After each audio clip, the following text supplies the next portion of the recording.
pengetahuan alam. Sebelumnya Ibu mau ngecek kehadiran terlebih dahulu. Semua bisa hadir pada hari ini, tidak ada yang alfa ataupun izin, berarti kita semua diberikan nikmat sehat. Kemudian kita akan belajar selanjutnya. Sebelumnya Ibu mau mengulas pelajaran kemarin, kita belajar tentang ekosistem. Komponen ekosistem itu dibagi menjadi dua, ada alami dan biotik dan abiotik. Ada yang bisa menjelaskan komponen biotik itu apa? Komponen biotik apa? Komponen yang tak hidup. Contohnya? Air, tanah, udara, dan cahaya matahari. Sekarang kita lanjut ke bab 8 tentang pencemaran lingkungan. Sebelum ke video, Ibu mau bertanya, pencemaran lingkungan apa yang pernah kalian temui atau yang pernah kalian ketahui di daerah tempat tinggal kalian?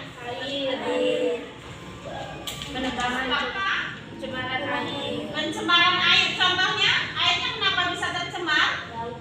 Bau. Menimbulkan bau akibat dari selokan atau limbah rumah tangga. Kemudian tadi Mbak Firly menjawab penebangan hutan. Itu adalah salah satu pencemaran lingkungan yang berdampak banjir. Dan sekarang kita akan melihat video tentang pencemaran dan jenis-jenis pencemaran lingkungan.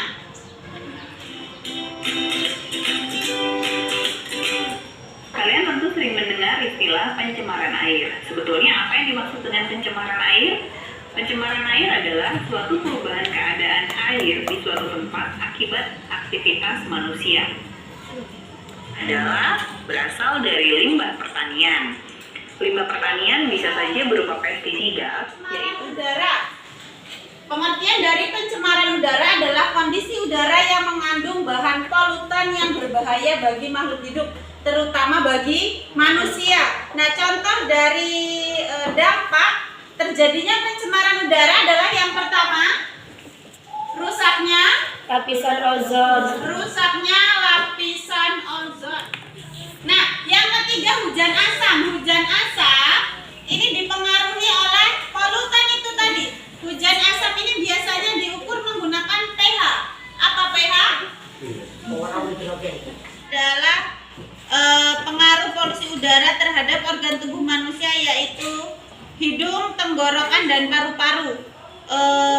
Bagaimana terjadinya? Coba Mbak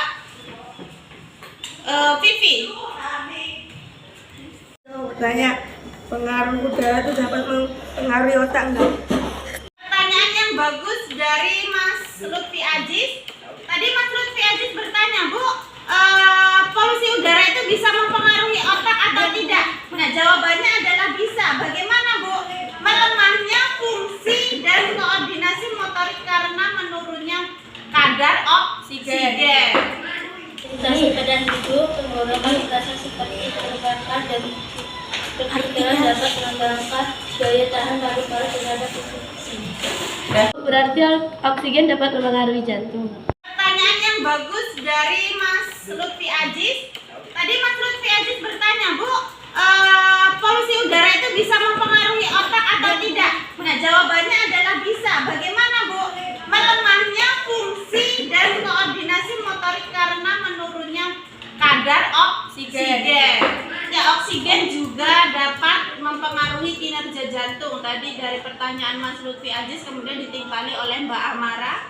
Kemudian Mbak Amara bertanya, kalau kadar oksigen itu dapat mempengaruhi otak, berarti dapat mempengaruhi kinerja jantung. Benar sekali, jantung akan menjadi lemah akibat sel-sel darah merah terhambat dan menyalurkan oksigen ke seluruh tubuh juga terhambat. Jadi itu ada hubungannya, saling keterkaitan. Tugas kalian pada hari ini, setelah kita belajar tentang pencemaran udara, pencemaran air, dan pencemaran lingkungan lainnya, tugas kalian adalah membuat clipping atau mengumpulkan gambar-gambar dari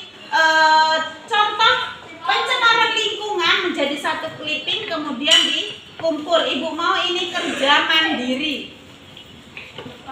Ya, bisa? Bisa. Paham? Ada yang ditanyakan lagi? Cukup?